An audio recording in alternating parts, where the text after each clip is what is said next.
My name is Rachel, and I'm 34 years old.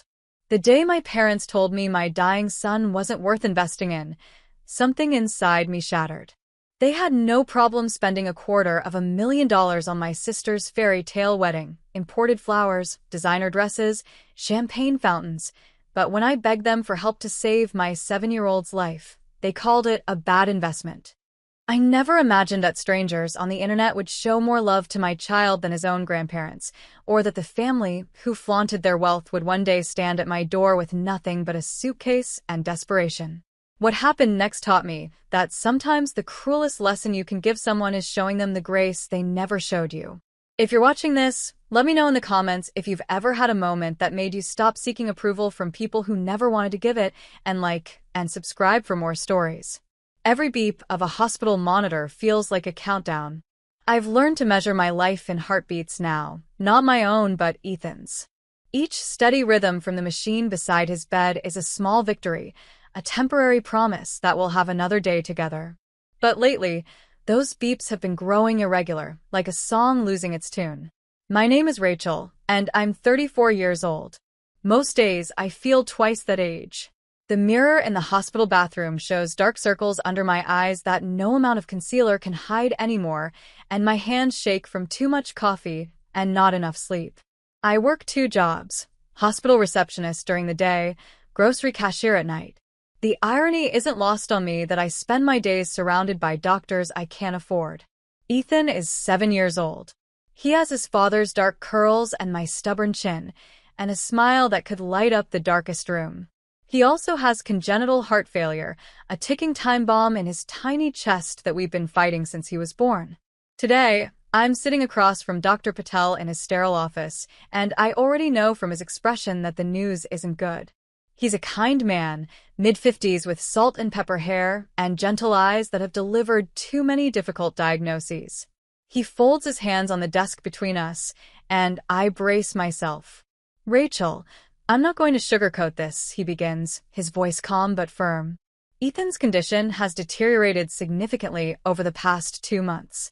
The medication isn't managing the symptoms anymore. His heart is working at 30% capacity. My throat tightens. What does that mean? It means he needs surgery. Soon. We're looking at a complete valve replacement and repair to the left ventricle. He slides a folder across the desk. The procedure is complex, but it's his best chance at a normal life. I open the folder with trembling fingers. Numbers swim before my eyes. $82,000. Maybe 90, depending on complications. My insurance, the bare minimum plan I can barely afford, covers less than half. How soon? My voice sounds hollow. Ideally, within the next 2 months. Rachel, I know this is overwhelming.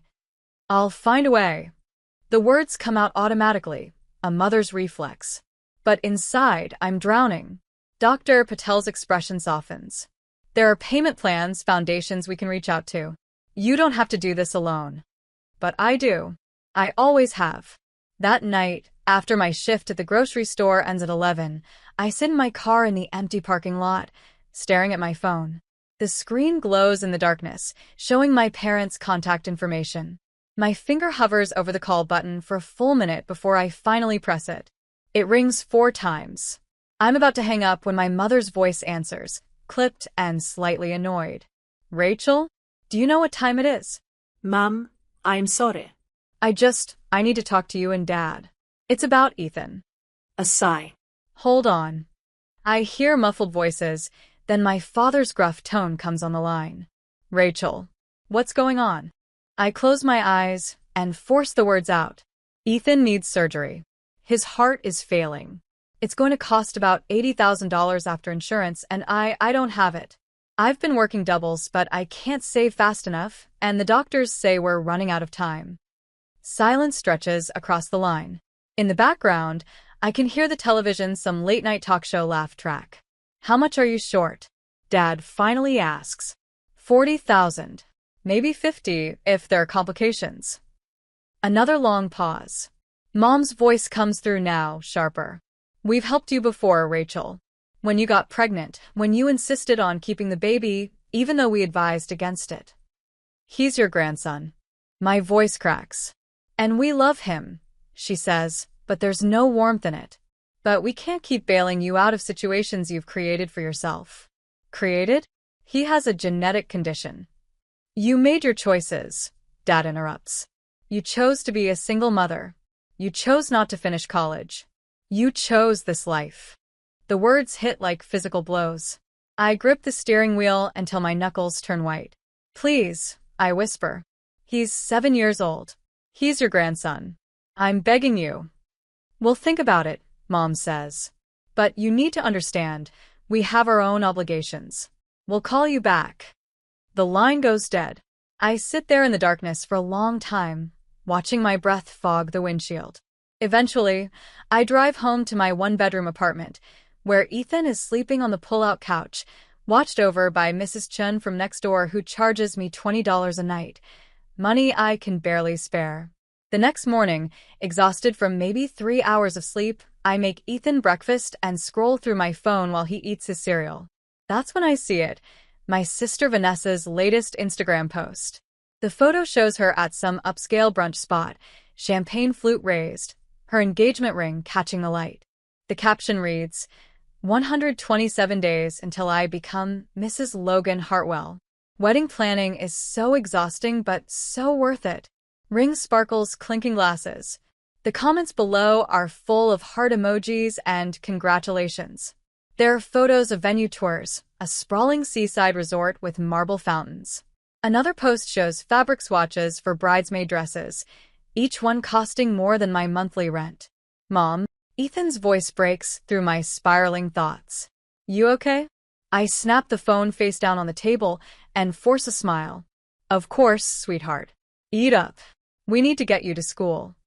But as I help him pack his backpack, making sure he has his medication, I can't shake the image of those champagne bubbles, the designer dresses, the imported flowers Vanessa posted about last week. My sister's life looks like a fairy tale. Meanwhile, I'm fighting to keep my son alive. Later that week, I get called to the school. Ethan collapsed during recess. By the time I arrive, shaking and terrified, they've already called an ambulance. I ride with him to the hospital, holding his small hand while he drifts in and out of consciousness. Mom, he whispers when his eyes flutter open. Am I going to be okay? I squeeze his hand, forcing strength into my voice that I don't feel. You're my superhero, remember?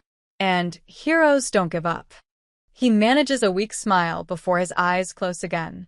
I hide my tears, turning toward the ambulance window so he won't see them fall. The next day, my mother calls.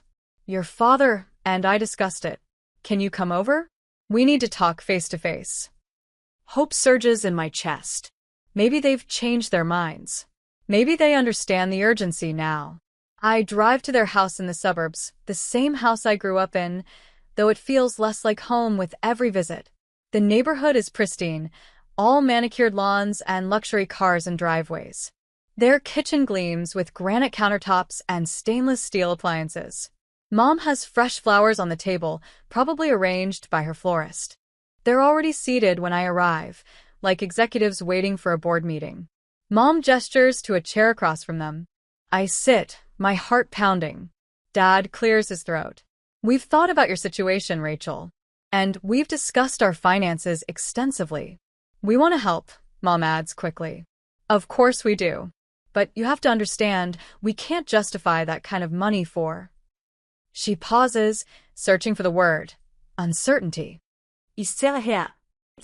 Uncertainty. The surgery might not work, Dad says bluntly. We spoke to our financial advisor. That's a significant investment with no guaranteed return. The word investment echoes in my head. My son. My dying son is an investment with no guaranteed return. He's your grandson, I manage to say. Mom shifts uncomfortably. Rachel, if you had made better choices, if you'd stayed in school, if you'd married someone stable instead of that boy who ran off, you wouldn't be in this position. Maybe this is a lesson you need to learn about responsibility. The room tilts. A lesson? A lesson about my son dying? Don't be dramatic, Mom says, looking away. We're simply being realistic. I feel something crack inside me, something that's been bending for years under the weight of their disappointment. You're about to spend hundreds of thousands of dollars on Vanessa's wedding. Dad's hand slams on the granite table, making me flinch. That's different. That's an investment in her future. Vanessa is marrying into a good family. She made smart choices. She's securing her life. And my son's future doesn't count. My voice is barely a whisper now. Silence. Mom fidgets with her wedding ring. Dad won't meet my eyes. Finally, Mom reaches for her purse and pulls out an envelope. We can give you $2,000 to help a little, but that's all we can spare right now with the wedding expenses. $2,000. For flowers at my sister's wedding venue, that wouldn't even cover the centerpieces. I stand up, my legs shaking. Keep it, Rachel. Keep it for the champagne fountain or the string quartet or whatever other crucial investment you're making in Vanessa's perfect future. I walk out, their protests fading behind me. In my car, I grip the steering wheel and scream until my throat is raw. Then I call my best friend Leah, the only person who's never let me down. They said no, she asks gently. Worse. They said he wasn't worth the investment. Oh, Ratch. Her voice breaks. We'll figure it out. Somehow. I promise you, we'll find a way. But as I drive back to the hospital, watching the city lights blur through my tears, I don't know how. I don't know how I'm supposed to save my son when the people who are supposed to love him most can't see his worth. That night, I sit in the chair beside Ethan's hospital bed, watching the monitors blink their steady rhythm. Lightning flashes outside the window, illuminating his small face. He looks so peaceful in sleep, so innocent. He doesn't know that the world is already failing him. I reach out and brush a curl from his forehead.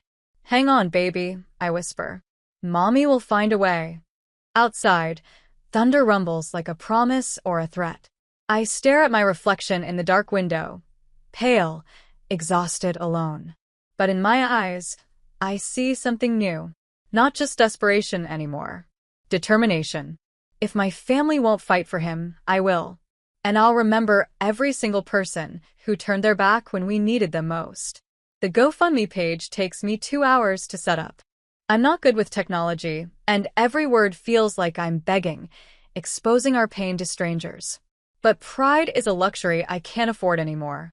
I title it Help Ethan Fight for His Life, and upload a picture of him smiling in his hospital bed, holding up a drawing he made of a superhero with a cape. The goal is $50,000, enough to cover the surgery and immediate recovery costs. Every donation, no matter how small, means the world to us. I type. Ethan is a bright, loving 7-year-old boy who deserves a chance at life. Please help me give him that chance. I share it on my sparse social media accounts, send it to everyone I know, and then I wait.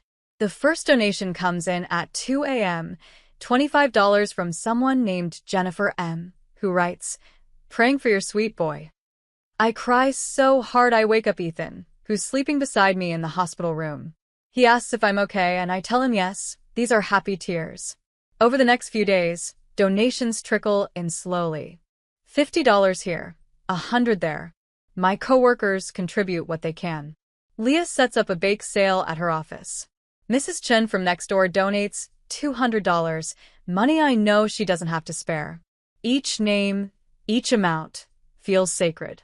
These strangers are giving more than my own blood. Every name here feels like a heartbeat, I tell Ethan, showing him the list of donors. He traces their names with his finger, whispering thank you to each one. But we're barely making a dent. After 2 weeks, we've raised $8,000.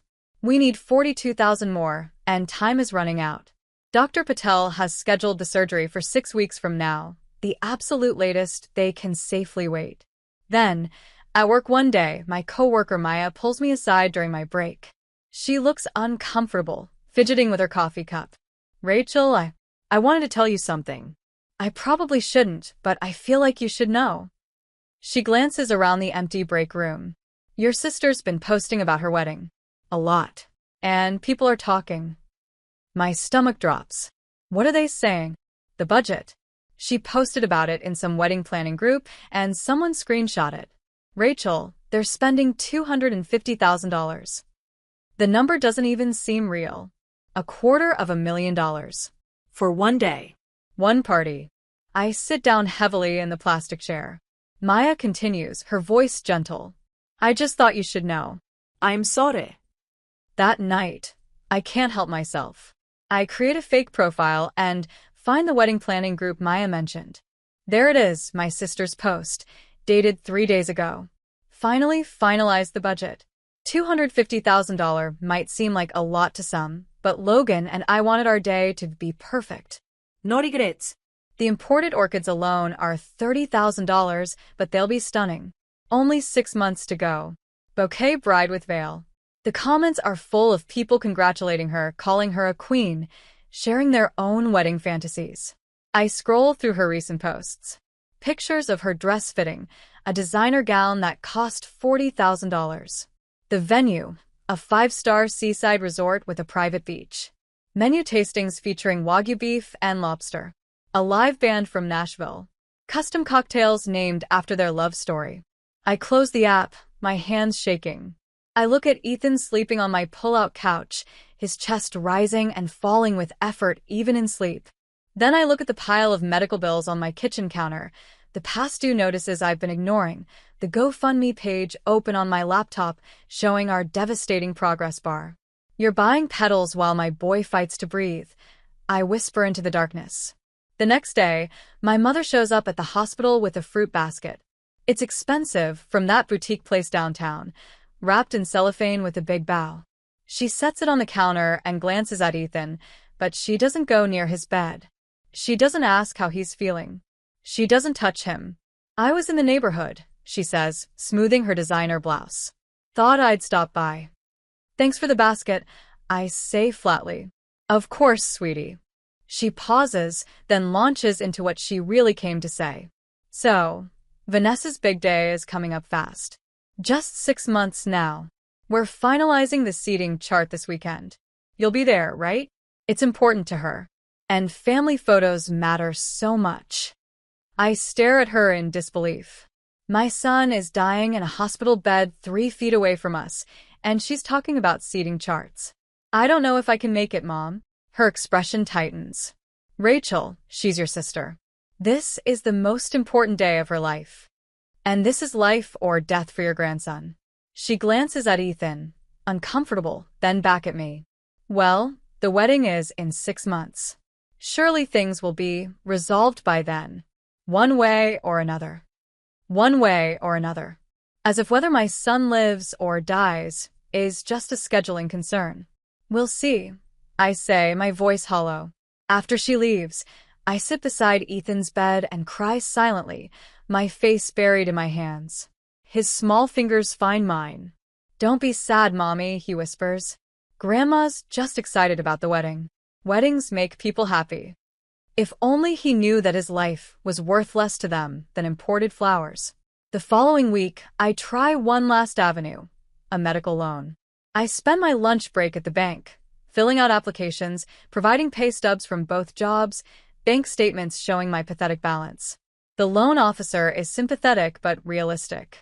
With your income and current debt-to-income ratio, I'm afraid we can't approve a loan of this size, she says gently. You'd need a cosigner with significant assets, or... I understand. I cut her off. There's no point asking my parents. We both know what they'd say. The rejection letter arrives 2 days later. I read it sitting in my car before my night shift, and something inside me just breaks. I sob so hard I can't breathe, my forehead pressed against the steering wheel, my whole body shaking. That night, during my shift, I'm scanning groceries mechanically when Dr. Patel's number flashes on my phone. My heart stops. Rachel? I'm calling about Ethan. His oxygen levels dropped again tonight. We've stabilized him, but he pauses. We need to move the surgery timeline up if possible. This is becoming critical. How much time do we have? 4 weeks. Maybe 5 at the absolute most. 4 weeks to raise $40,000.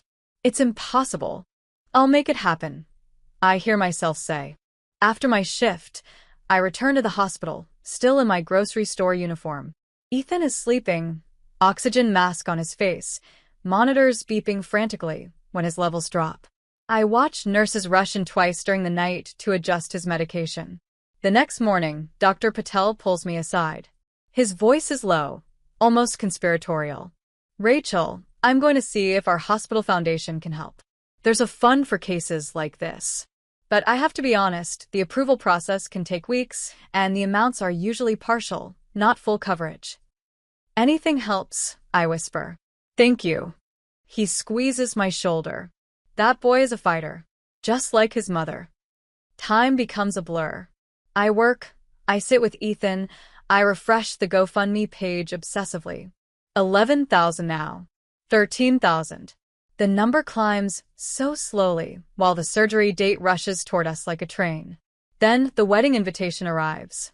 It comes in an oversized ivory envelope with gold lettering, my name written in elaborate calligraphy. Inside, the card is embossed, heavy stock paper that probably cost $5 per invite. Together with their families, Vanessa Marie Thompson and Logan James Hartwell request the honor of your presence. The venue is listed. The seaside resort I've seen in 100 Instagram posts. Black tie optional. RSVP by March 1st. A separate card lists the gift registry, Tiffany & Company, Williams-Sonoma, Restoration Hardware. I'm about to throw it away when Ethan sees it from his hospital bed. What's that, Mom? Is it pretty? I show him. His eyes light up despite his exhaustion. Wow. Aunt Vanessa must be so happy. You should go, Mom. Grandma says weddings make people happy. How can I explain to him that while his aunt plans her perfect day, his grandparents have written him off as a bad investment? Maybe, I say softly. We'll see how you're feeling. 3 weeks before the surgery, against my better judgment, I decide to attend the wedding. Maybe it's morbid curiosity. Maybe it's a last desperate hope that seeing me there, seeing how much I'm struggling, will wake something human in my family. Or maybe I just need to witness the excess firsthand, to fuel the anger that's keeping me upright. Leah loans me a simple blue dress. I can't afford a gift from the registry, so I show up empty-handed, slipping into the back of the venue like a ghost. The resort is breathtaking. The ceremony is on the beach at sunset, white chairs arranged in perfect rows, an arch covered in those $30,000 imported orchids. Guests arrive in designer outfits, jewelry glinting. I see my parents near the front, my mother in a beaded gown, my father in a tuxedo. They look proud, glowing. Vanessa appears in her $40,000 dress, and I have to admit, she looks like a princess. The ceremony is beautiful. Vows are exchanged. My father cries. My mother dabs her eyes with a monogrammed handkerchief. The reception moves to a grand ballroom with gold drapes, crystal chandeliers, and centerpieces that probably cost more than Ethan's medication. A 12-piece orchestra plays. Waiters circulate with champagne and hors d'oeuvres. The cake is 6 tiers of architectural perfection. I sit at a table in the back, alone, watching money burn like fireworks in the sky. Then my phone buzzes. A text from Ethan's nurse. His oxygen dropped again. Had to increase the flow. He's stable, but asking for you. My blood turns to ice. I stand up, grabbing my small purse, and rush toward the exit. In the hallway, I nearly collide with my father, who's laughing with a group of men in expensive suits, probably Logan's business associates. Rachel. He notices me. You're leaving already? You didn't even stay for dinner. Ethan's oxygen levels dropped, I say, my voice shaking. I need to go. He frowns. Can't the nurses handle it? You could at least pretend to be happy for your sister. This is her day. Something in me snaps. I hope you choke on your champagne. His face darkens. How dare you? But I'm already running, tears streaming down my face, my cheap heels clicking on marble floors. I hear gasps behind me, my mother's voice calling my name, but I don't stop. I drive home in the dark, my vision blurred with tears, my hands gripping the wheel so tight they ache. I nearly run a red light. A horn blares. I pull over in a parking lot and scream until my throat is raw. Leah finds me there an hour later. She got my frantic text and drove straight over. She helps me out of the car, takes me back to the hospital, where I fall asleep in the chair beside Ethan's bed, still wearing the blue dress, mascara streaked down my face. When I wake up, Ethan is watching me. His small hand reaches for mine.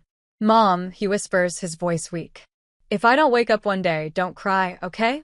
I don't want you to be sad." My heart shatters into a million pieces. I grip his hand so tight, shaking my head. "Don't say that. Don't ever say that. You're going to wake up every day for the next 100 years, you hear me? You promised me you'd never give up." "I promise," he whispers.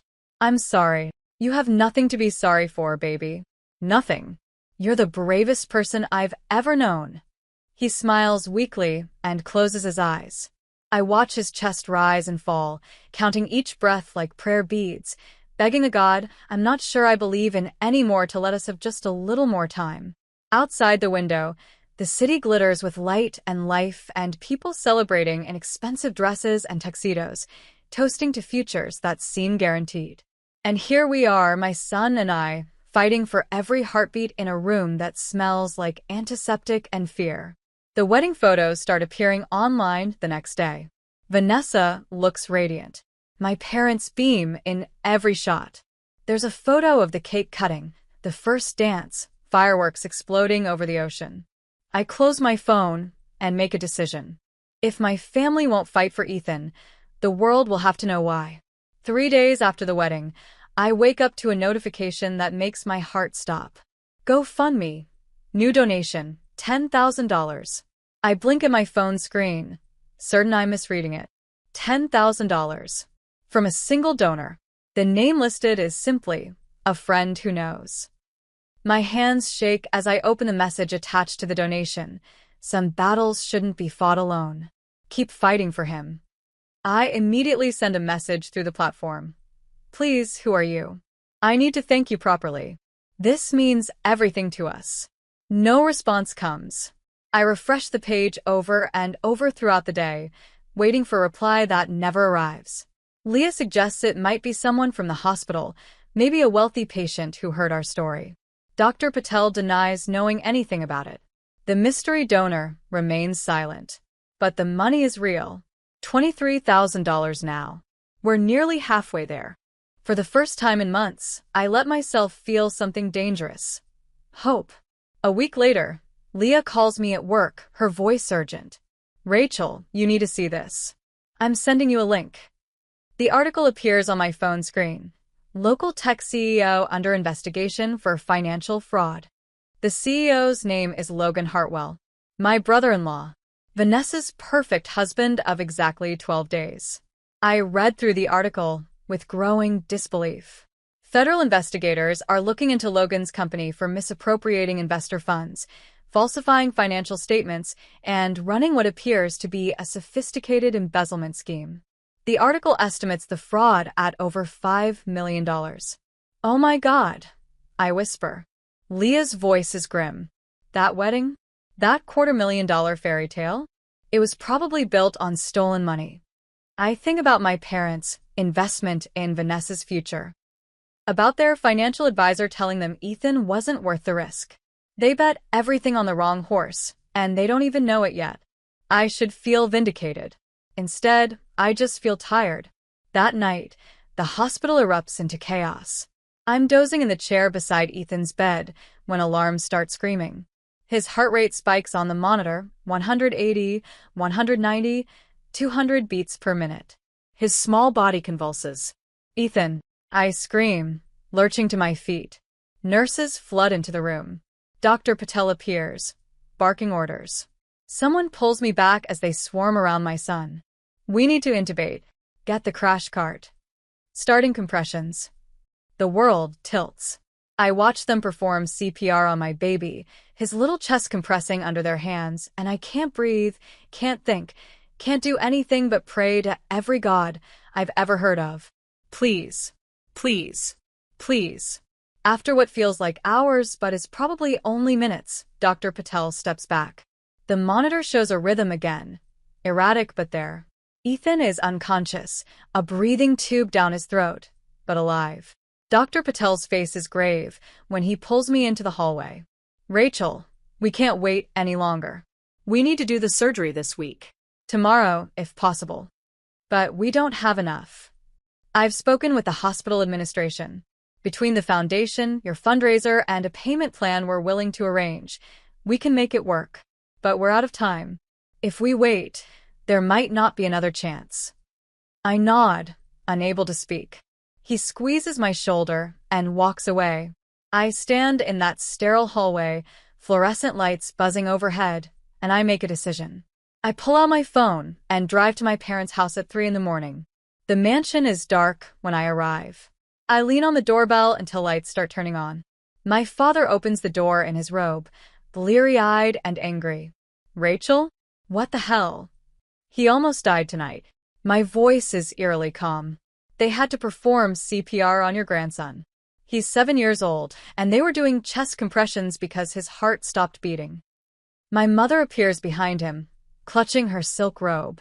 Is he? He's alive. For now. The surgery is tomorrow. And I came here to tell you something. I look between them, these people who raised me, who taught me about family and love and responsibility. You'll pay for flowers and champagne, but not your grandson's heart. You called him a bad investment. I want you to remember that. When this is over, one way or another, I want you to remember what you chose. Rachel, that's not fair. My mother starts. You're right. Nothing about this is fair. But I learned something tonight. Blood doesn't make a family. Those strangers donating $10 and $20 to save a boy they've never met? They're more family to us than you ever were. I turn and walk back to my car, leaving them standing in their doorway, speechless. When I return to the hospital, I find Leah waiting with coffee and a fierce hug. How is he? Stable. Surgery's tomorrow. I sink into the chair beside Ethan's bed. He looks so small with all the tubes and wires, his chest rising and falling with the ventilator. You should try to sleep, Leah says gently. But I can't. Instead, I sit there all night, holding Ethan's hand, talking to him even though he can't hear me. I tell him about all the places we'll visit when he's better. The beach he's always wanted to see. The aquarium with a shark tunnel. I tell him about the bike I've been saving for, bright red with training wheels, waiting in Mrs. Chen's storage unit for the day he's strong enough to ride it. You're going to make it, I whisper. You have to. You're my whole world, baby. My whole world. Dawn breaks through the hospital window, pink and gold, and I realize I've made it through the longest night of my life. Dr. Patel arrives at 6 a.m., already in his scrubs. Rachel, I need you to sign the consent forms. We're taking him in at 8. My hand shakes as I sign my name over and over. Permission to cut open my son's chest. Permission to stop his heart and restart it. Permission to save his life or lose him forever. When they will him away, I collapse. Leah catches me, and we sink to the floor together, my sobs echoing through the empty hallway. The surgery takes 8 hours. 8 hours of pacing, praying, bargaining with fate. Leah brings me food I can't eat. The waiting room television plays mindless shows I can't focus on. Other families come and go, their own dramas unfolding, but I'm trapped in this moment, this awful space between before and after. At 4:37 p.m., Dr. Patel emerges. He's exhausted, but he's smiling. He made it, Rachel. The surgery was successful. He's in recovery now. I don't remember falling, but suddenly I'm on my knees, sobbing so hard I can't catch my breath. Leah kneels beside me, crying too, and Dr. Patel's hand is on my shoulder. He's going to need time to heal, and there's still a long recovery ahead, he continues. But his heart is strong now. He's going to make it. I can finally breathe. They let me see him an hour later. He's unconscious, pale, with a bandage across his chest and what seems like 100 wires and tubes. But the monitor shows a strong, steady heartbeat. That beautiful, regular rhythm that means life. I press my forehead to his small hand and whisper, "You did it, superhero. You did it." 3 weeks later, a thick envelope arrives at my apartment. Inside is a handwritten note on expensive stationery. Dear Rachel, you don't know me, but I know your story. I was a patient at the hospital where you work, and I've watched you for months, your kindness, your strength, your love for your son. When I heard about Ethan's condition, I wanted to help but knew you wouldn't accept charity directly. So I donated anonymously. But I wanted you to know you're not alone. Not all families are blood. The world needs more mothers like you. Keep believing. Enclosed is a gift for Ethan's post-surgery care and recovery. Use it to give him the childhood he deserves. Paper-clipped to the note is a check for $20,000. I sink onto my couch, the letter trembling in my hands. This stranger, this anonymous angel, has given my son a future. That evening, I frame the letter and hang it in our tiny apartment. Ethan, now home and recovering, asks what it says. I kneel beside him and read it aloud. When I finish, he's quiet for a moment. Then he says, "Mom, when I grow up, I want to help kids like me. Kids whose hearts are broken." I pull him into a gentle hug, careful of his healing chest. You already do, baby. You already do. 6 months pass. Ethan's recovery is slow but steady. The scar on his chest fades from angry red to soft pink. He returns to school part-time, then full-time. His laughter fills our small apartment again. We paint the walls sky blue, for fresh air, he says, and I don't correct him that it's not how it works. Everything feels possible now. I've even managed to reduce my hours at the grocery store, working just one job again. We're still poor, still struggling, but we're together. We're alive. That's enough. Then, one ordinary Tuesday, my phone rings. It's Vanessa. I almost don't answer. We haven't spoken since the wedding. But curiosity wins. Rachel. Her voice is shaking, unfamiliar. Gone is the confident, glossy tone. Rachel, I need help. Everything's falling apart. I switch the phone to my other ear, leaning against the kitchen counter. What's going on? Logan's company collapsed. The FBI seized everything, the house, the cars, our bank accounts. All of it. They're saying he defrauded investors of millions, and some of it. Her voice breaks. Some of it was in my name. They think I was involved. I close my eyes, remembering the news article from months ago. Were you? No. I didn't know anything, I swear. But the lawyers say because my name is on some documents, I could face charges too.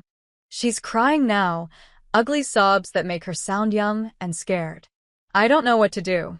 Part of me, the part that watched her mock me, that remembers her smirking, "Why should my life stop because you made bad choices?" wants to hang up. Wants to say karma is a beautiful thing. But I'm too tired for cruelty. Get a good lawyer, Vanessa. That's all I can tell you. Rachel, please. I hang up. That night, I Google Logan's case. The headlines are brutal. The wedding photos, those perfect, golden images, are now juxtaposed with mugshots and courthouse steps. Comment sections are vicious. The fall from grace is complete and public. Within a week, it gets worse. My mother calls, something she hasn't done since the night before Ethan's surgery. Rachel, have you heard from your sister? Her voice is thin, desperate. She called. I told her to get a lawyer. They've frozen all of Logan's assets. That includes the money he borrowed from us. A pause. Your father's retirement fund. We co-signed on some investments Logan recommended. My hand tightens on the phone. How much? Almost everything. She's crying now. We thought we were securing our future. He promised us returns. Now the lawyers say we'll be lucky to recover anything. Rachel, we're going to lose the house. I should feel something. Vindication, maybe. Justice. But all I feel is a dull, distant sadness. I'm sorry to hear that. I say, and I mean it. Not for them, exactly, but for the waste of it all. We need help. We need somewhere to stay while we figure this out. There it is. The ask. The plea they never extended to me. I can't help you, Mom. I'm barely keeping us afloat as it is. But we're family. You should have thought about that when you called my son a bad investment. I hang up before she can respond. The months that follow bring a series of devastating headlines. Richard and Elaine Thompson declare bankruptcy. Their suburban mansion goes into foreclosure. Vanessa is formally charged as an accessory to fraud, apparently. She signed documents without reading them, documents that made her complicit in Logan's schemes. Her Instagram account, once full of champagne and orchids, goes dark. I watch it all from a distance, like observing a car crash in slow motion. Then one evening, I'm at the hospital for Ethan's 6-month checkup when I see a familiar figure in the waiting room. Vanessa sits hunched in a plastic chair, her designer clothes replaced with jeans and a sweatshirt, her hair unwashed, her face blotchy from crying. Our eyes meet. She looks away quickly, shame written across her features. Dr. Patel calls Ethan's name, and I follow him into the exam room. The checkup is excellent. Ethan's heart is strong, his energy levels normal for a boy his age. He's cleared for regular activities. Can I play soccer, Dr. Patel? Ethan asks, eyes bright. Let's start with something a little less intense, buddy. But yes, you can play. You can run and jump and be a normal kid. Ethan whoops with joy. I cry happy tears. When we return to the waiting room, Vanessa is still there. Before I can leave, she stands and approaches me. Rachel, she stops swallowing hard. I'm pregnant. Logan left me. Disappeared before the trial. I don't know where he is, and I have nothing. I look at her, really look at her. The sister who always had everything. Who mocked my struggles. Who couldn't understand why her perfect life should pause for my dying son. Now she's me, 6 years ago. Single, pregnant, alone, terrified. I'm sorry, I say quietly. And I don't deserve your sympathy. Her voice cracks. After everything I said to you. After what I did. No, I agree. You probably don't. But your baby does. Make better choices than our parents did, Vanessa. That's all you can do now. I take Ethan's hand and walk toward the exit. Behind me, I hear Vanessa break down, her sobs echoing through the waiting room. In the car, Ethan asks, "Was that Aunt Vanessa?" She looked sad. She is sad, baby. Shouldn't we help her? I grip the steering wheel, thinking about all the ways I could answer. About justice and karma and consequences. About the poetry of watching someone who had everything lose it all. But Ethan is looking at me with those clear, uncomplicated eyes. The eyes of someone who's known suffering and chosen kindness anyway. Some people have to help themselves first, I finally say, before anyone else can help them. He nods, satisfied, and goes back to playing with his toy. That night, my mother leaves a voicemail. Rachel, Vanessa moved back home. She has nowhere else to go. The baby is due in 6 months. Your father had a health scare, his heart. The stress of everything. We can barely afford his medications now. I know we don't deserve to ask, but I delete the message before she can finish. Weeks pass. Then months. I hear through mutual acquaintances that my parents sold their furniture to pay legal fees. That they're living in the mansion until the foreclosure finalizes, sleeping on air mattresses in empty rooms. That Vanessa works at a coffee shop, showing at 5 months pregnant, saving every penny for the baby. Part of me wants to feel satisfaction. The scales have balanced. Justice has been served. But mostly I just feel empty. Watching your enemies fall doesn't heal the wounds they caused. It just means everyone's bleeding now. One evening, I'm tucking Ethan into bed when he says, "Mom, I'm glad we're not rich." I smile. Oh yeah? Why is that? Because rich people seem really sad. And we're happy, right? I look around our tiny apartment. The sky blue walls, the second-hand furniture, the refrigerator covered in Ethan's drawings. The framed letter from our anonymous angel. The photo of us at the beach, taken last month when Ethan saw the ocean for the first time and laughed so hard he cried. Yeah, baby, I whisper. We're happy. That night, I dream of the hospital, of monitors beeping, of my parents' cold eyes across their granite countertop. But when I wake up, Ethan is breathing steadily in the next room, and sunlight is streaming through our window. The past can't touch us anymore. My phone buzzes. A news alert. Vanessa Thompson Hartwell sentenced to 18 months probation, community service in fraud case. The article notes her pregnancy, her cooperation with investigators, and her tearful statement to the court. I close the notification and get up to make Ethan breakfast. Some chapters close themselves. You just have to let them. That afternoon, there's a knock at my door.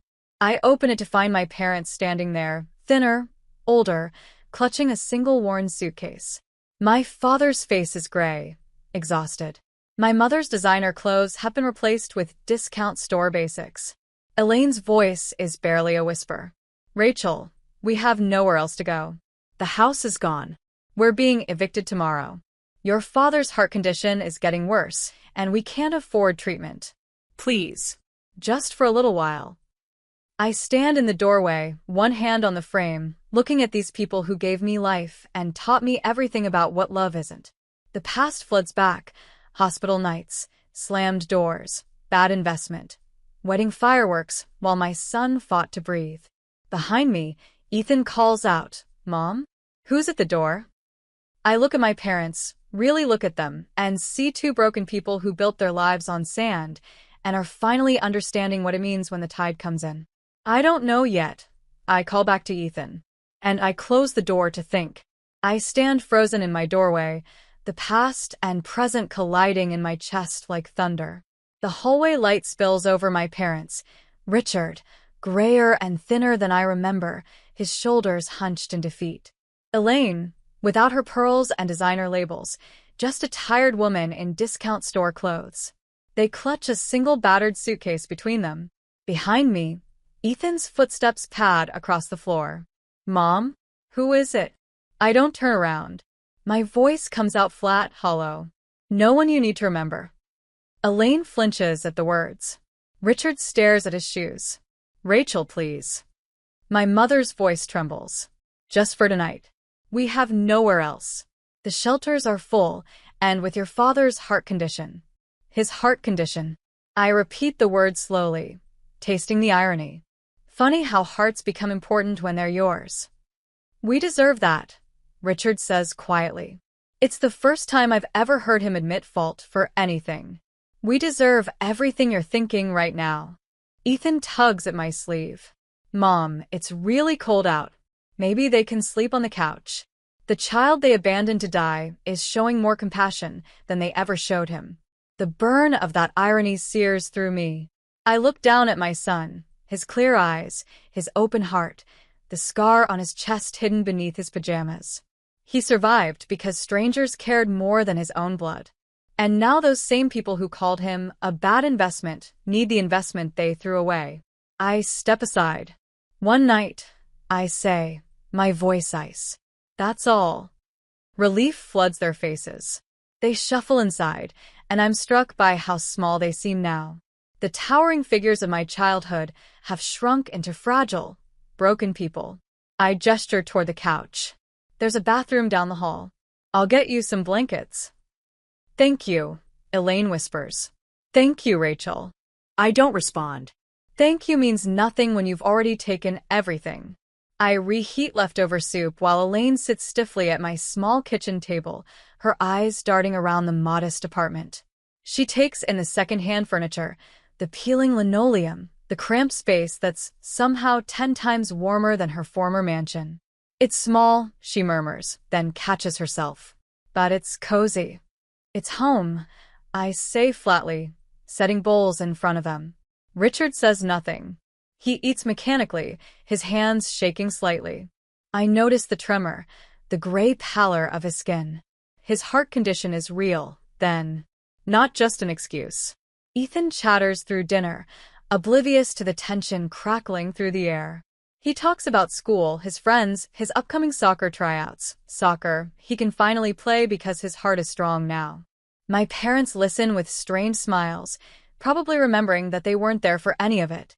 Dr. Patel says I'm completely healthy now. Ethan announces proudly. My heart is super strong. Like a superhero's. Elaine's smile wavers. That's wonderful, sweetheart. It is, I say, my eyes locked on my mother's face. Turns out he was worth the investment after all. She looks away, jaw tight. After Ethan goes to bed, I return to find my mother washing dishes, trying to be useful, trying to reclaim some role that feels maternal. I lean against the doorframe and watch her. You used to make me do the dishes, I say quietly. You said it taught responsibility. I remember. Her hands still in the soapy water. Do you remember what else you taught me, Mom? You taught me that love has conditions, that family has a price tag, that some people are worth saving and some aren't. Rachel. I'm not finished. My voice is calm, controlled. You taught me those lessons so well that when Ethan was dying and I begged for help, I already knew what your answer would be. Because I'd never been worth it either, had I? Elaine turns to face me, tears streaming down her face. I was wrong. We were so wrong. If I could go back. But you can't. None of us can. So here we are. She nods, broken, and returns to the dishes. I walk to my bedroom without another word. That night, I can't sleep. I lie in the dark, listening to muffled sounds from the living room, my father's labored breathing, my mother's soft crying. Part of me wants to feel victorious. They're finally understanding what it means to be powerless, to need help that doesn't come. But victory tastes like ash in my mouth. There's no satisfaction in watching people crumble, even people who hurt you. There's just emptiness. Around 2 a.m., I get up for water and find Elaine awake, sitting on the edge of the couch in the darkness. Can't sleep? I ask. She shakes her head. Your father's breathing is worse. I keep waking up to check if he's still. She trails off. I know that fear. I lived it every night in the hospital. There's a clinic on 5th Street, I say quietly. They work on a sliding scale. Bring his medical records and whatever insurance you have left. Thank you. She wipes her eyes. Rachel, I know sorry isn't enough. I know we can never make this right. But I need you to know, I think about it every day. Every single day, I think about what we did to you. To him. I stand there in my tiny kitchen, looking at this woman who gave me life, but forgot to give me love when I needed it most. That was before I learned what love really tastes like, I say, echoing words from earlier. And it doesn't taste like what you gave me. I return to my room before she can respond. Morning comes too quickly. I wake to find Elaine attempting to cook breakfast, my groceries, my kitchen, trying to pretend this is normal. The smell of pancakes fills the apartment. You used to love my pancakes, she says hopefully as I enter. I pour coffee, my movements mechanical. That was before I learned what love really tastes like. The words hang between us. She sets a plate in front of me anyway. I eat in silence while Ethan bounces into the kitchen, delighted by the unexpected breakfast. Richard emerges looking worse than yesterday, his skin ashen, his breathing labored. When he tries to help clear the table, he has to sit down, hand pressed to his chest. Dad. The word slips out before I can stop it. I'm fine, he rasps. Just need a minute. He's not fine. I can see it in every pained breath, every tremor. The irony is almost poetic, his heart failing him the same way he failed Ethan. You need to see a doctor today, I say. Not tomorrow. Today. He nods weakly. We can't afford. The clinic on 5th. They'll work with you. I grab my purse, pulling out $40, money I don't really have to spare. Take this for the copay. Richard stares at the money like it's a lifeline and a rebuke all at once. Slowly, his hand reaches out and takes it. I don't deserve your help, he says, his voice cracking. No, I agree. You don't. But he does. I nod toward Ethan, who's watching us with worried eyes. Because he's learning what it means to be kind even when people don't deserve it. And I won't let your failures destroy his goodness. Richard's face crumples. He covers it with his hands, shoulders shaking. My phone rings. It's my supervisor. I step into the bedroom to answer. Rachel, I hate to ask, but can you cover someone's shift today? It's time and a half. I glance toward the living room where my parents sit like refugees in my home. Time and a half means groceries, medicine, maybe fixing the leak under the sink I've been ignoring. I'll be there in an hour. When I emerge, I tell my parents I have to work. There's food in the fridge. The clinic opens at 9. Make sure Dad goes. Elaine nods gratefully. We'll clean up. Maybe I could help with chores? To earn our stay. The word earn makes me pause. You don't need to earn a roof, Mom. You just need to try living under one without lying to yourselves about who you are. Her eyes drop, ashamed. I kiss Ethan goodbye. He's staying with Mrs. Chin today, and leave them there in my apartment, surrounded by the life I built from the wreckage of their abandonment. At work, I move through my tasks mechanically, my mind elsewhere. During my break, Maya approaches with her phone extended. Rachel, your sister is calling. She's been trying to reach you all morning. I take the phone. What, Vanessa? Mom just called me. The police came to their motel room last night. They're saying Logan forged documents in Dad's name too. The FBI wants to question both of them. Her voice is frantic, pregnant with panic. They think our parents knew about the fraud, that they helped him hide money. I close my eyes. Of course. Of course it gets worse. Did they? I don't know. I don't know anything anymore. She's crying now. Everything's falling apart, Rachel. Everything. And I'm 7 months pregnant with nowhere to go and a criminal record, and breathe, Vanessa. My voice is surprisingly gentle. Just breathe. How are you so calm? How can you just after everything? Because I already survived the worst thing I could imagine, I say quietly. And you're just now learning what that feels like. She sobs into the phone. I'm sorry. God, Rachel, I'm so sorry. For everything I said, everything I didn't do. I know. And I do. I can hear it in every broken syllable. What do I do? I think about all the times I asked that question into the void. All the times no one answered. You do what I did. You survive. One day at a time. One breath at a time. You love that baby the way you should have loved Ethan, and you become better than what our parents taught you to be. I don't know if I can.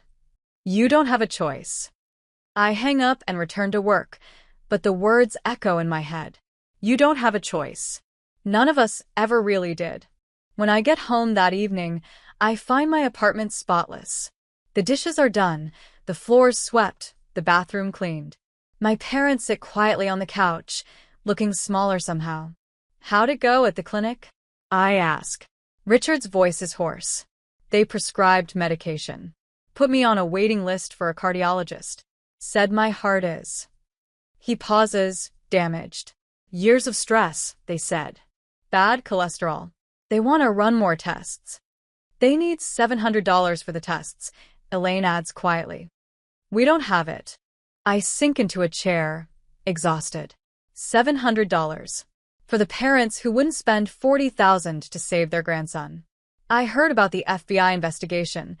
I say instead of responding to the money question. Richard's head drops. They think we knew. We didn't. Logan showed us documents, investment opportunities. We trusted him because Vanessa loved him. Because we wanted to believe we'd made the right choice investing in her future. Ironic, I murmur. We were fools, Elaine whispers. We sacrificed our principles for money and status. We chose appearances over substance. We chose. Wrong. I finish. You chose wrong. Silence fills the apartment like smoke. That night, I lie awake again, thinking about tests I can't afford and parents who don't deserve help and a son who deserves better than my bitterness. Around midnight, my bedroom door cracks open. Ethan stands there, backlit by the hallway light. Mom, are you awake? Yeah, baby. What's wrong? He climbs into bed beside me, curling into my side. Are Grandma and Grandpa okay? They seem really sad. They're sad, sweetheart. Because they don't have a home? Because they're learning some hard lessons. He's quiet for a moment. The kind of lessons that hurt? Yeah. The worst kind. We should help them, he says simply. Even though they didn't help us. Because that's what good people do, right? I pull him closer, breathing in his little boy smell, shampoo and playground dirt and innocence. Sometimes, baby, it's more complicated than that. But not really, he argues with 7-year-old logic. You either help people or you don't.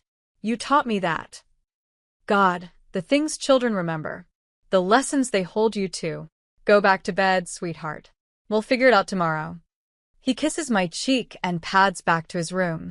I lie there in the darkness, wrestling with the ghost of who I used to be and the person I'm trying to become. Morning brings headlines I see on my phone before I've even had coffee. Businessman's in-laws charged in multi-million-dollar fraud scheme. The article features photos of my parents, their old photos from society pages, looking wealthy and confident. Now contrasted with courthouse steps, looking haggard and terrified. Richard and Elaine Thompson, parents of Vanessa Thompson Hartwell, have been formally charged as accessories to fraud in the Logan Hartwell embezzlement case. Prosecutors allege the Thompsons knowingly helped Hartwell hide assets and provided false testimony to federal investigators. I scroll through the article, my coffee growing cold. The comment section is vicious. People who've lost money in Logan's scheme calling for my parents to rot in prison. Others mocking Vanessa's pregnancy, saying she's probably lying about not knowing. The internet is a coliseum, and my family is being fed to the lions. I should feel something. Vindication, maybe. Justice. But all I feel is tired. Elaine emerges from the bathroom, sees me reading, and her face goes white. You saw. Hard to miss. We didn't know. Her voice is desperate. Rachel, you have to believe us. Logan showed us papers, told us it was legitimate. I don't care if you knew or not, Mom. I set down my phone. I really don't. That's between you and the prosecutors. But you're our daughter. I was. Then you taught me family was conditional. So here's my condition. I'll give you a roof over your heads because my son asked me to. Because he has more heart in his 7-year-old body than you've shown in a lifetime. But don't ask me to believe you, or forgive you, or forget. I'm all out of those. She sinks into a chair, defeated. That afternoon, a detective arrives at my door. He's young, professional, holding a badge and a tired expression. Miss Thompson? I'm Detective Morrison. I need to ask you some questions about your parents. I step outside, closing the door behind me. They're inside. Do you want to take them now? He blinks, surprised by my directness. Not yet. I'm just gathering information. When did they arrive here? 2 nights ago. They said they had nowhere else to go.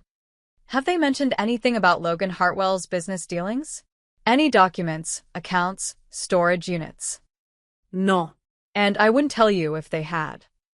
His eyebrows rise. Ma'am, obstruction of justice. I'm not obstructing anything. They haven't told me anything because I haven't asked. What they did or didn't do is their problem, not mine. But I won't throw them to the wolves without cause. Even they deserve due process. He studies me for a long moment. You're the one with the sick kid, aren't you? The fundraiser story. My son had heart surgery. Yes. And your parents didn't help. No, they didn't. He nods slowly, understanding passing across his face. But you're helping them now. My son asked me to. I meet his eyes. I'm doing it for him, not them. So he learns that grace isn't about what people deserve. It's about who you choose to be when you have the power to hurt them back. Detective Morrison closes his notebook. I'll need to speak with them eventually, but not today. He hands me a card. If they try to leave town, call me. If they mention anything about hidden assets or documents, call me. Understood. Understood. He leaves, and I lean against the door, exhaling. Inside, I find my parents huddled together, terrified.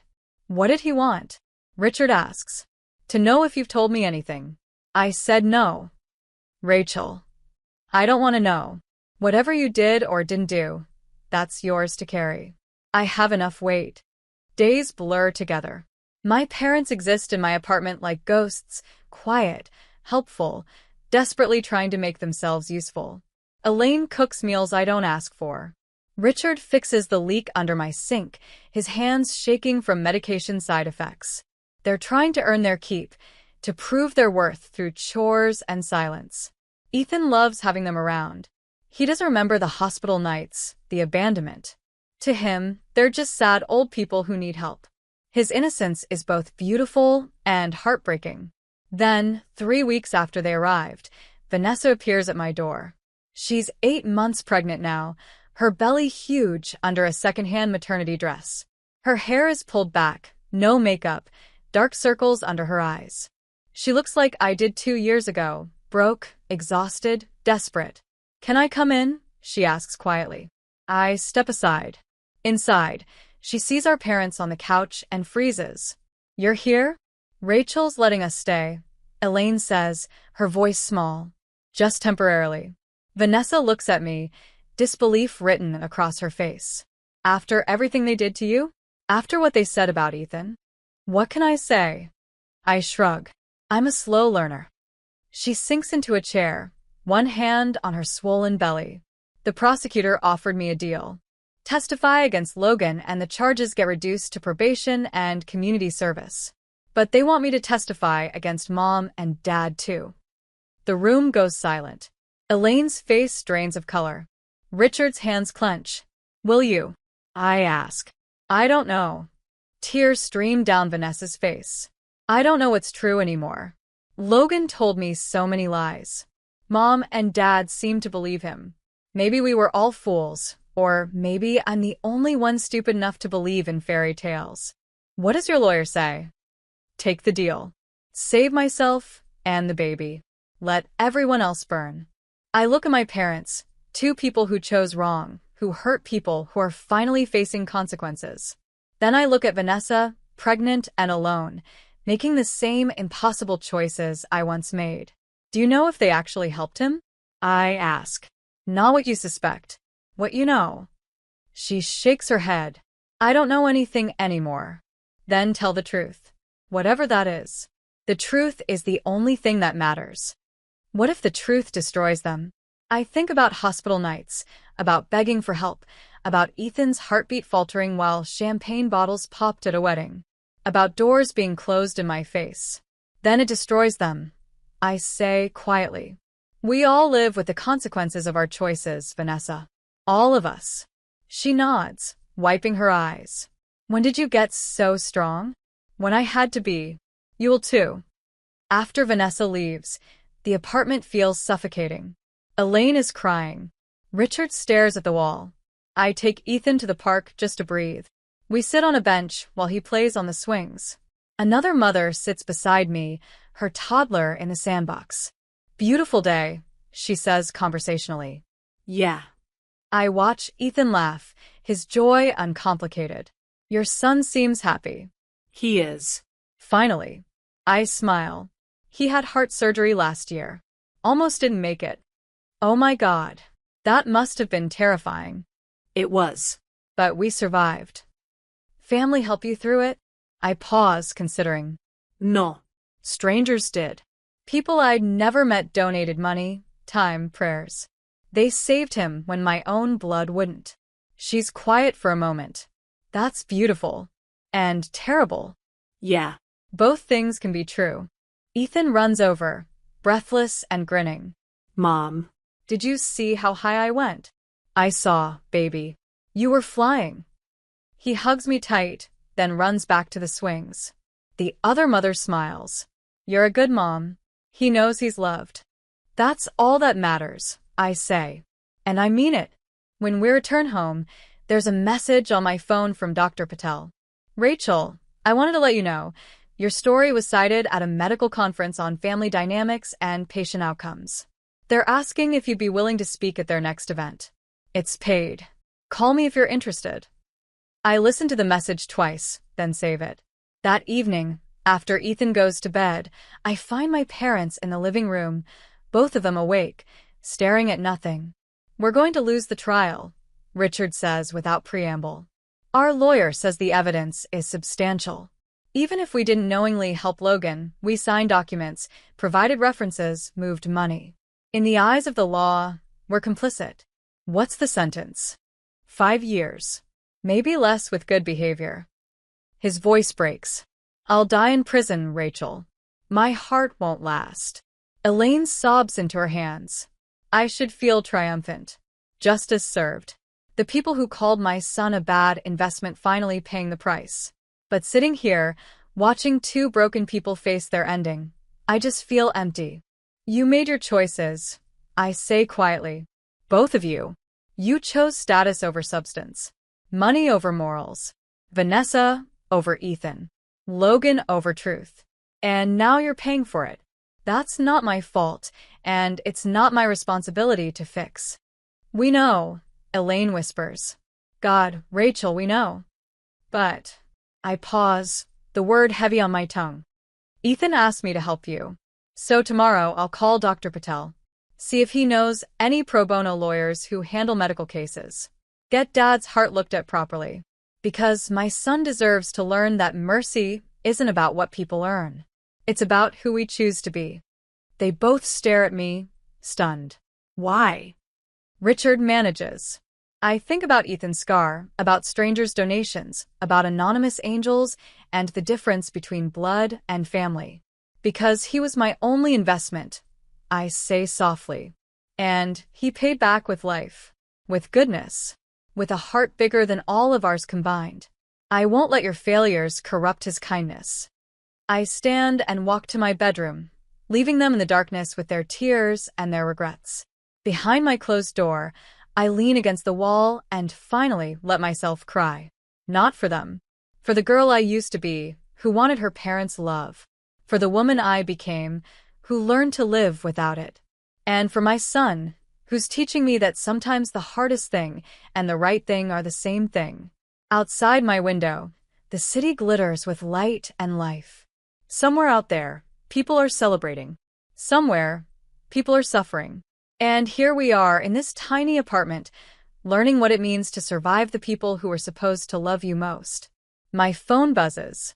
A text from Leah. You okay? I type back. Getting there. And maybe, just maybe, that's enough. The news breaks 3 days later. I'm making breakfast when my phone explodes with notifications. The headline flashes across every news site. Thompson parent sentenced to 18 months for fraud conspiracy. I read the article while eggs burn on the stove. Richard and Elaine Thompson, both found guilty of conspiracy to commit fraud.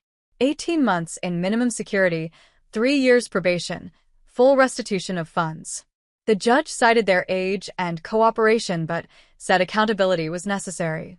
My father's pension, what little remains, will be garnished. My mother's Social Security, too. They'll leave prison with nothing but debt and criminal records. In the living room, I find them already awake, staring at their phones with hollow eyes. You saw, Richard says. It's not a question. I saw. Elaine's hands shake as she sets down her phone. 18 months. They're taking us in next week. We have to surrender ourselves to the federal facility in, her voice breaks. Rachel, your father's heart. He'll never survive 18 months in prison. I turn off the stove, scraping the ruined eggs into the trash. Did the prosecutor know about his condition? Yes. They don't care. The victims lost everything. The judge said we have to face consequences regardless of health issues. I sink into a chair, exhaustion pulling at my bones. What do you want me to say, Mom? I don't know. She looks at me with desperate eyes. That you'll visit? That you'll take care of things while we're gone? That you'll... I'll make sure Dad sees a cardiologist before you surrender. I interrupt. I'll make sure someone's monitoring his condition. Beyond that, I can't promise anything. That's more than we deserve, Richard says quietly. Yes. It is. The next week passes in a blur of doctor's appointments and legal preparations. I use the money from the speaking engagement Dr. Patel arranged, my first paid event where I shared Ethan's story with medical professionals. $3,000 for 2 hours of reliving our worst nightmare. But it means Richard gets to see a proper cardiologist. Dr. Chun, no relation to my neighbor, is a serious woman in her 50s who doesn't mince words. Mr. Thompson, your heart is functioning at 40% capacity. You have significant arterial blockage, and your stress levels are catastrophic. Frankly, I'm surprised you're still walking around. Richard sits on the exam table, looking smaller than I've ever seen him. What's the prognosis? You need surgery. A bypass, possibly valve replacement. Without it, you're looking at another heart attack within 6 months. With your upcoming incarceration, she pauses delicately. Prison medical facilities aren't equipped for this level of care. How much? I ask from my corner of the room. With his Medicare and the payment plan we can arrange, probably $30,000 out of pocket. The number hangs in the air. $32,000. Less than half what they refused to give Ethan.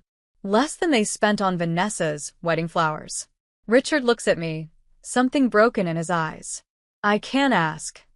You're not asking. I'm deciding. I turn to Dr. Chen. What's the timeline? Ideally, within the next 2 months. Before he has to surrender? Preferably yes.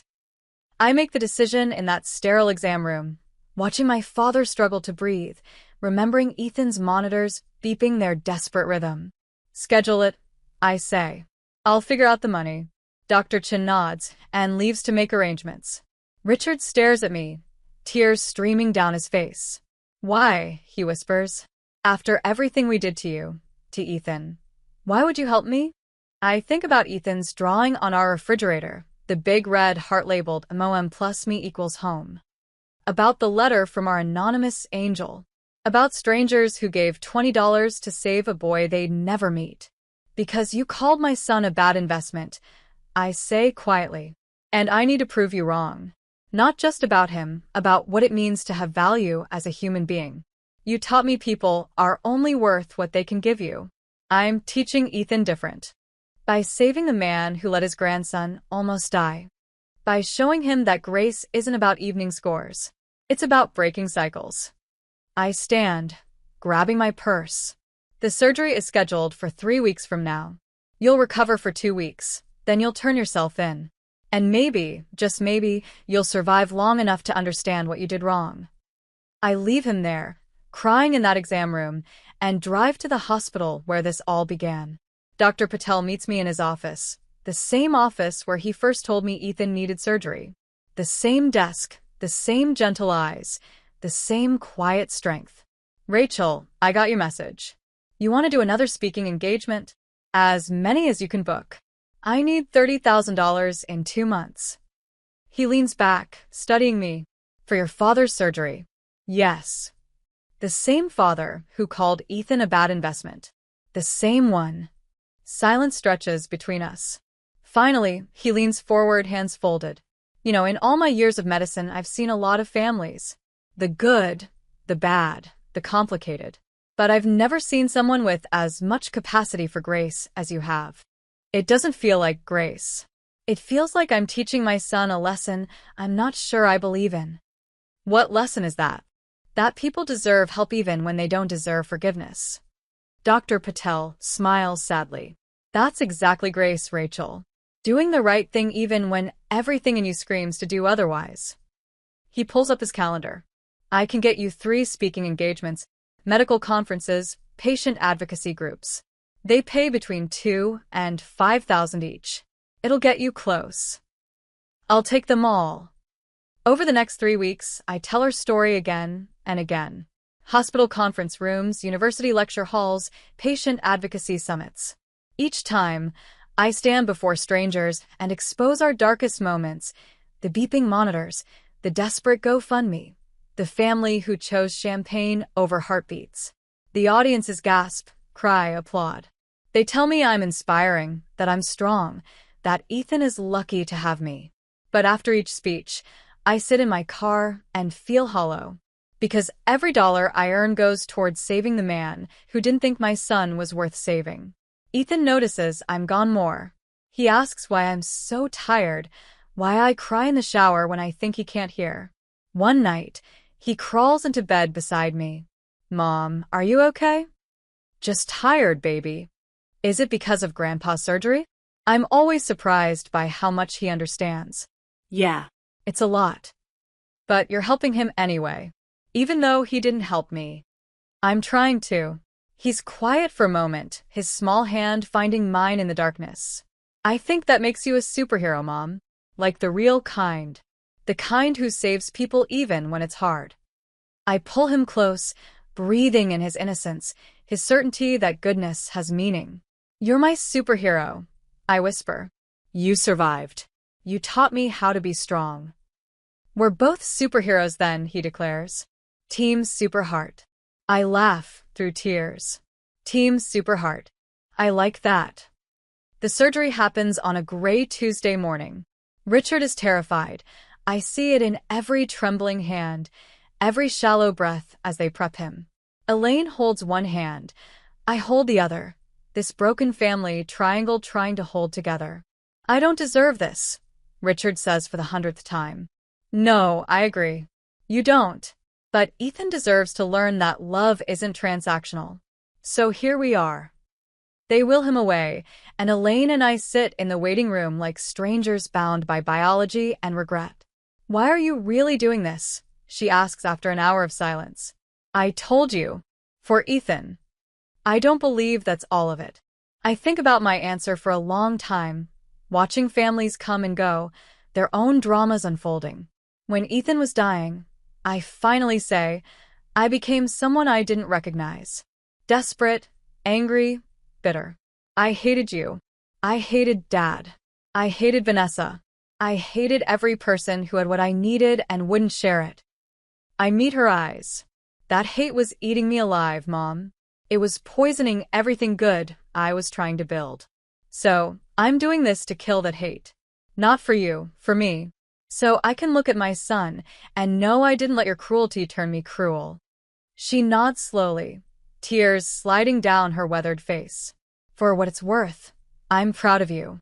You became everything we couldn't. That's not worth much, I say honestly. But maybe someday it will be. The surgery takes 7 hours. When Dr. Chin emerges, she's smiling. The bypass was successful. He'll need significant recovery time, but his heart is stronger now. Elaine collapses in relief. I just feel tired. Richard wakes up groggy, confused, reaching for my hand. Rachel? You stayed. I stayed. Thank you. His voice is barely a whisper. Thank you for being better than us. I don't respond. There's nothing to say to that. 2 weeks later, Vanessa gives birth to a daughter. She calls me from the hospital, exhausted but joyful. I named her Grace, she says. After what you showed me. Grace Eleanor. I want her to know she came from broken people who are trying to be better. That's a good name, I say softly. Will you come meet her? I hesitate then. Yeah, I'll come. At the hospital, the same hospital where Ethan fought for his life, I hold my niece. She's tiny, perfect, unaware of the chaos she's been born into. Vanessa watches me with cautious hope. I testified, she says quietly. Told them everything I knew. Mom and Dad's lawyer says it might have made things worse for them. You told the truth. That's all any of us can do. Are you angry? No. I'm tired of being angry. It doesn't change anything. We sit in silence. This sister who mocked my struggles now living them. This baby representing possibility and second chances. Rachel, I don't know how to do this alone, Vanessa admits. I don't know how you survived. One day at a time. One breath at a time. You love her more than your pride, more than your comfort, more than anything. And somehow you survive. Will you help me? I know I don't deserve. Stop. I cut her off. Stop saying you don't deserve things. Nobody deserves anything, Vanessa. We just do the best we can with what we have. I'll help you when I can, but I can't be your savior. I'm barely keeping myself afloat. That's fair. She wipes her eyes. Can Ethan meet her? I want my daughter to know her cousin, to know the boy who taught our family what strength looks like. We'll come by next week, I promise. Driving home, I think about Grace and cycles and the weight of carrying people who once refused to carry you. It's heavy. Some days, it's almost too heavy. But when I get home and Ethan asks about the baby, his eyes light up with innocent joy. I'm a cousin? Really? Really? Can we teach her stuff? Like how to be brave? Yeah, baby. We can teach her that. He hugs me tight, and I realize this is why. This moment. This uncomplicated love. This boy who emerged from tragedy with his heart, both literally and figuratively, intact. Richard surrenders himself to federal prison 2 weeks after his surgery. He's healthier, stronger, but still terrified. Elaine goes 3 days later. I don't attend either surrender, but I make sure they have commissary money, contacts for prison ministries, and someone checking on their property. Leah asks me why I'm doing all of this. They deserve to suffer, Ratch. After what they put you through. Maybe, I agree. But Ethan's watching. And I'd rather he learn that we help people even when it's hard than watch me become what they were. You're a better person than me. No. I'm just a more tired one. A year passes. It's strange how time heals and doesn't heal simultaneously. The sharp edges of pain become smooth stones you carry in your pockets. Still there, still heavy, but manageable. Ethan is 8 now, thriving. He plays soccer twice a week, his laughter echoing across fields where other parents watch their children run. His scar has faded to a thin silver line, a reminder of battles fought and won. He talks about becoming a doctor someday, helping other kids with broken hearts. I've paid off Richard's surgery through speaking engagements and a patient advocacy position Dr. Patel helped me secure. The work is meaningful, helping other families navigate the impossible choices I once faced. Each family I help feels like honoring the strangers who saved us. Vanessa is learning to be a mother. Grace is almost 1 now, a chubby toddler with Vanessa's eyes and a surprisingly fierce determination. Vanessa and I meet for coffee sometimes, cautious, tentative rebuilding. We'll never be close, but we're something. Sisters in survival, maybe. My parents have 8 months left on their sentences. I visit once a month, bringing Ethan when he asks. He talks to them through plexiglass about school, soccer, his friends. They listen with grateful desperation, these grandparents who almost lost the right to know him. Richard looks healthier despite prison. The structure, the forced sobriety from stress, has given him clarity. Elaine has lost weight, her designer polish replaced with something more real. How are you? I ask during one visit. Learning, Richard says. Learning what we should have known all along. That value isn't measured in dollars. That family isn't a transaction. Little late for that lesson. I know, but maybe not too late to mean it. I don't respond. Some things don't need responses. Then, on a Saturday morning in October, there's a knock at my door. I'm making breakfast. Ethan is watching cartoons, the ordinary rhythm of our life humming along. I open the door expecting a delivery, or maybe Leah dropping by. Instead, I find my parents. They're older, thinner, wearing the clothes I sent them for their release. They're a week early, released for good behavior and Richard health concerns. They stand on my doorstep with that same battered suitcase, looking uncertain and small. Rachel. Elaine starts, her voice tentative. We didn't know where else to go. Just for a few days, until we can figure out. No. The word hangs in the air like thunder. Richard's face falls. Rachel, please. We have nowhere. You have the halfway house the prison arranged. You have social services. You have the church ministry I connected you with 6 months ago. My voice is calm, steady. You have options. They're not comfortable options, but you have them. But you're our daughter, Elaine whispers. I am. And you're my parents. And we've spent the last year learning what that means and what it doesn't mean. It doesn't mean I owe you a home. Ethan appears behind me, peeking around my legs. Grandma? Grandpa? You're out. He moves to rush forward, but I gently hold him back. They're just visiting, baby. Say hello, then go finish your breakfast. Can they come in? Mom made pancakes.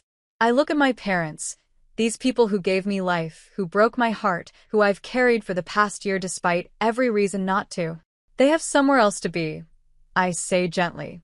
Ethan, bless his innocent heart, hugs them both through the doorway. I'm glad you're okay. Mom says you learned important stuff. We did, sweetheart, Richard says, his voice thick. We learned what matters most. Love. Ethan declares. Love matters most. Exactly right. Elaine touches his hair gently. You're so smart. I usher Ethan back inside, then step into the hallway, closing the door behind me. My parents and I stand in the fluorescent light, the past year hanging between us like fog. You've spent the last year helping us, Elaine says. The surgery, the commissary money, the visits. Why won't you help us now? I think about my answer carefully, weighing each word. Because there's a difference between helping someone survive and enabling them to avoid their consequences. I helped Dad survive because Ethan needed to see me choose life over revenge. But opening my door to you now? That's not about Ethan anymore. That's about you avoiding the life you built. And I won't do that. We've changed, Richard insists. Prison changed us. We understand now. Maybe you have. Maybe you do. But that doesn't erase what you did. It doesn't make us a family again. We're just people with shared DNA who are trying to coexist without destroying each other. So, what now? Elaine asks, tears streaming. We just what? Disappear from your life. No. You go to the halfway house. You rebuild, slowly on your own. You prove through actions, not words, that you've changed. You respect that I have boundaries now, and those boundaries exist because you destroyed my trust. I soften slightly. You can see Ethan once a month supervised. You can call on birthdays. You can exist in our orbit, but you can't expect to be at the center of it. That space is reserved for people who earned it. Richard nods slowly, understanding dawning in his eyes. You're doing to us what we did to you. No. My voice is firm. I'm doing what you should have done, teaching that love has requirements. That family requires effort, respect, and repair. You taught me family was conditional on what you could gain. I'm teaching you it's conditional on how you behave. Elaine reaches for my hand.